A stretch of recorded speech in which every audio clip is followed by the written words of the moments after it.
राधे राधे। जय श्री कृष्णा। कार्तिक मास महात्म्य 26वां अध्याय।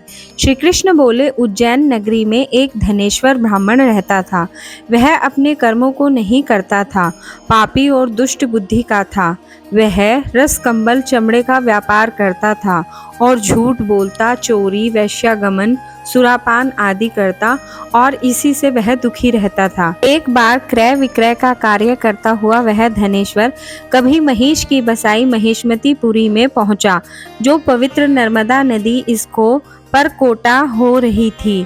वहां धनेश्वर ने कार्तिक स्नान करने वालों को देख 1 महीना निवास किया। बेचने के लिए नर्मदा के किनारे घूमते हुए उसने स्नान करके जप और पूजन में लगे ब्राह्मणों को देखा। कोई पुराण पढ़ रहे थे, कोई सुन रहे थे, नृत्य गाना बजाना, विष्णु के चरित्र सुनना, कोई तुलसी माला पहन रहे थे, ऐसा देखा। नित्य वहां घूमते और वैष्णवों का भाषण करता, इससे विष्णु के नाम का बोध हुआ। इस प्रकार महीने भर ठहरकर उसने कार्तिक के उद्यापन की विधि को भली भांति सहित भगवान के जागरण को देखा। पूर्णमासी के दिन ब्राह्मण गो इनका पूजन, कार्तिक स्नान किए, मनुष्यों के दिए गए भोजन दक्षिणा को देखा। फिर सायकाल के समय मनुष्यों ने शिवजी की प्राप्ति के लिए दीपदान किया, उसको देखा। फिर पूजन आदि को देखता हुआ धनेश्वर घूमता रहा। तभी काले सर्प ने उसे काट खाया। वह मूर्छित होकर गिर पड़ा। मनुष्य उसको देख उसके चारों ओर इकट्ठे हो गए और तुलसी मिला जल उसके मुख में डाला। यम के किंकर उसे मरे हुए को बांधकर कोड़ों से मारते हुए यमराज की पुरी को ले गए। चित्रगुप्त ने उसके सब दुष्कर्म यमराज से कहे। चित्रगुप्त बोला, इसने अपने जीवन में कोई सुकर्म नहीं किया है जो कहा जा सके। हे विप्रो, ये दुष्ट पाप मूर्ति समान है, इसलिए ये नरक में निवास करे।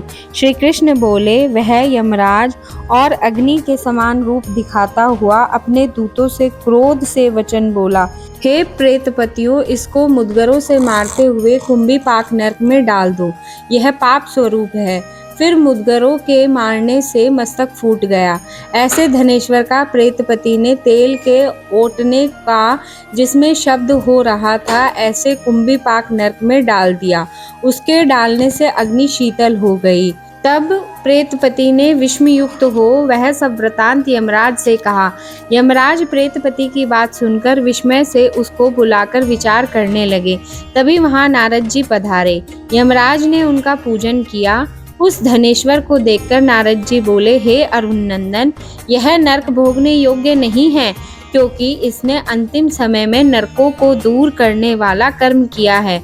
जो पुण्य करने वालों का दर्शन, स्पर्श तथा संभाषण सुनता है, वह पुण्य के 6ठे अंश को पाता है। इस धनेश्वर ने अनगिनत पुण्यों का 6ठा अंश प्राप्त किया है।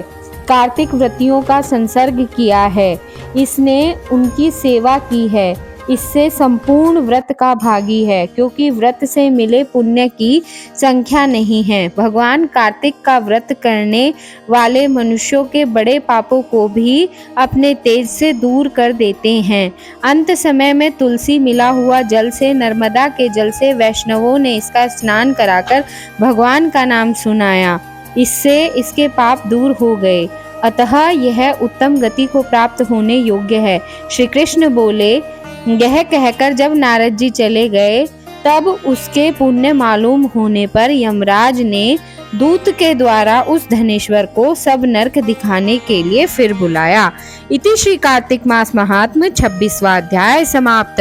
श्रीमन नारायण नारायण नारायण, श्रीमन नारायण नारायण नारायण।